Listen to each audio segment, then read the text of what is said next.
many different divisions. But one of the most important missions of DHS is its law enforcement mission. This is a law enforcement agency.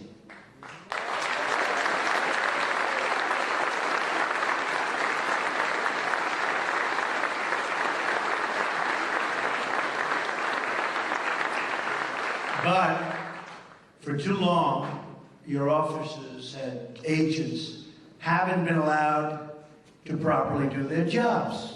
You know that, right? Do you know that? Absolutely. But that's all about to change. And I'm very happy about it, and you're very happy about it. From here on out, I'm asking all of you to enforce the laws of the United States of America. They will be enforced and enforced strongly.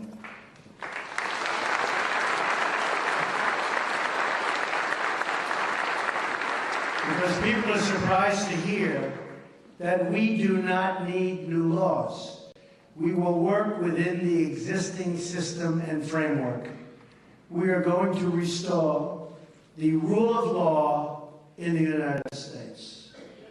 Before we go any further, I want to recognize the ICE and Border Patrol officers in this room today and to honor their service, and not just because they unanimously endorsed me for president. That helps, but that's not the only reason. I also want to acknowledge two individuals in the audience who will play a very, very important role going forward. I'd like to recognize Brandon Judd, the president of the National Border Patrol Council, and Chris Crane, two friends of mine, president of National Ice Council. You guys are about to be very, very busy doing your job the way you want to do them. Where are they? Where are those guys? Thank you, fellas. Thank you very much.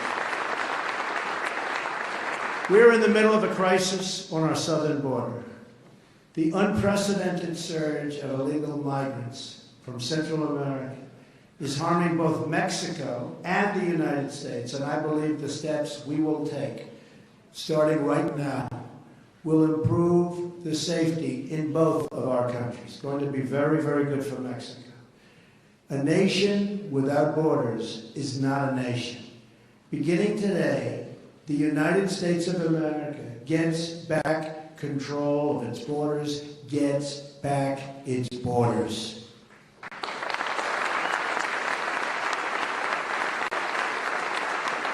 Thank you. I just signed 2 executive orders that will save thousands of lives, millions of jobs, and billions of dollars. These 2 orders are part of an immigration reform we outlined during the campaign. I want to emphasize that we will be working in partnership with our friends in Mexico to improve safety and economic opportunity on both sides of the border. I have deep admiration for the people of Mexico, and I greatly look forward to meeting again with the President of Mexico. We'll be doing that shortly. We will discuss close coordination on many important issues between our countries. This coordination includes the dismantling of cartels and keeping illegal weapons and cash from flowing out of America and into Mexico, out of our country, out of the United States, and it goes right into Mexico. They have to stop it. We have to stop it. We are going to save lives on both sides of the border. And we also understand that a strong and healthy economy in Mexico is very good for the United States. Very, very good. We want that to happen. By working together on a positive trade, safe borders, and economic cooperation, I truly believe we can enhance the relation between our 2 nations to a degree not seen before, certainly in a very, very long time. I think our relationship with Mexico is going to get better. Here's a brief summary of what actions are contained in my executive orders. The Secretary of Homeland Security, working with myself and my staff will begin immediate construction of a border wall.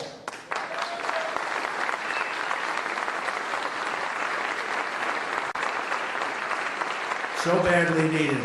You folks know how badly needed it is. As a help, but very badly needed. This will also help Mexico by deterring illegal immigration from Central America and by disrupting violent cartel networks. As I've said repeatedly to the country, we are going to get the bad ones out, the criminals and the drug dealers and gangs and gang members and cartel leaders. The day is over when they can stay in our country and wreak havoc. We are going to get them out, and we're going to get them out fast, and John Kelly is going to lead that way.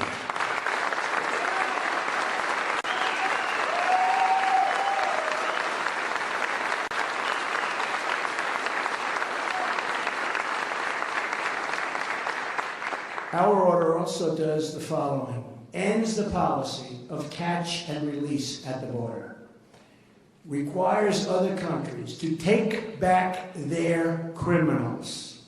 They will take them back. Cracks down on sanctuary cities, empowers ICE officers to target and remove those who pose a threat to public safety, calls for the hiring of another 5,000 Border Patrol officers, calls for the tripling the number of ICE officers.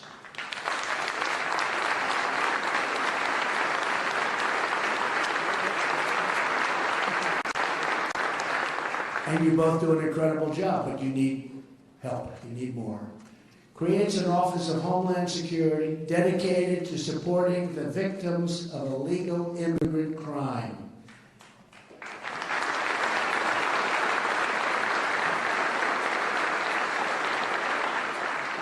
For years, the media has largely ignored the stories of Americans and lawful residents victimized by open borders.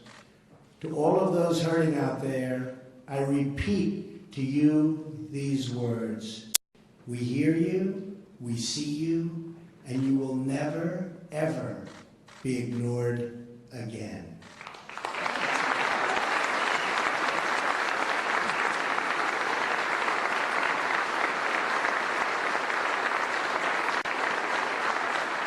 As I travel the country, I had the chance to get to know mothers who have lost their children to violence spilling over the border. I want to thank the Remembrance Project, such incredible people, for giving these families a voice. They're called angel moms for good reason, because they are a voice to protect all of America's children. Their children have not died in vain, believe me.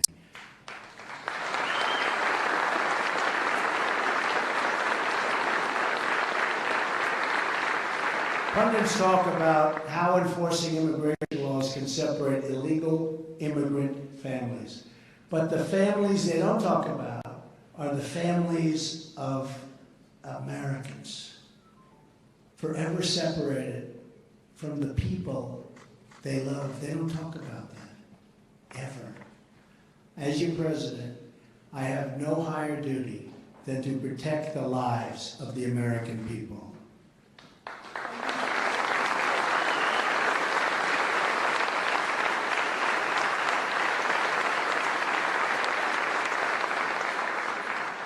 First, these families lost their loved ones. Then they endured a system that ignored them, while at the same time constantly rewarding those who broke the law. For these families, it's been one injustice after another. But that all turns around beginning today.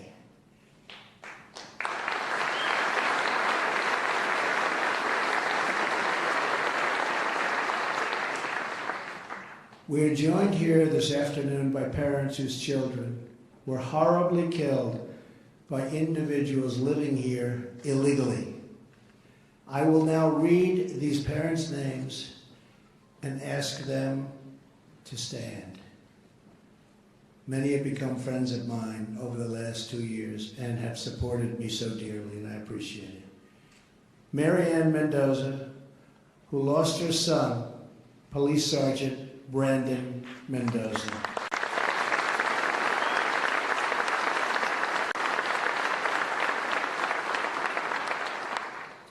Fred Funderburg and his son James, who lost Billy. Billy was Fred's son and James's brother.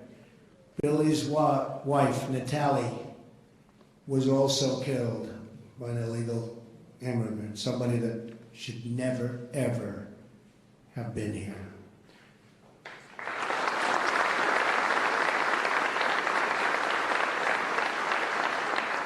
Laura Wilkerson, who lost her 17-year-old son, beautiful Josh.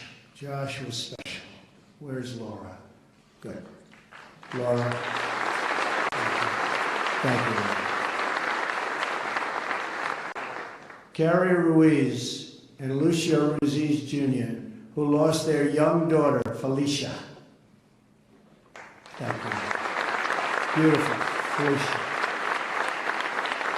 Thank you very much. Thank you.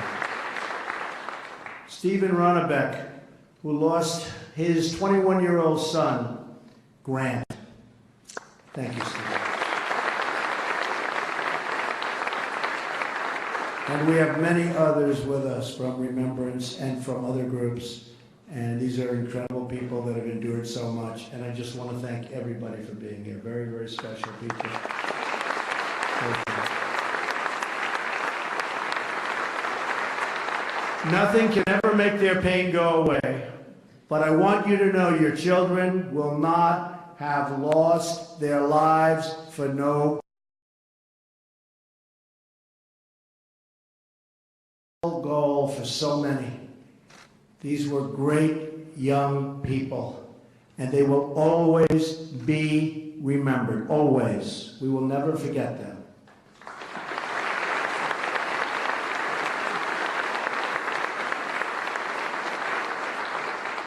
And to the parents and loved ones, you kept the flame of justice alive with your activism. Keep it going. And now together, we will save thousands and thousands of lives. When it comes to public safety, there is no place for politics. No Republicans, no Democrats, just citizens and good citizens. We want safe communities, and we demand safe communities for everyone. We want respect. We want great schools. We want dignity and equality for everyone. And I will be a president, I promise you, for everyone.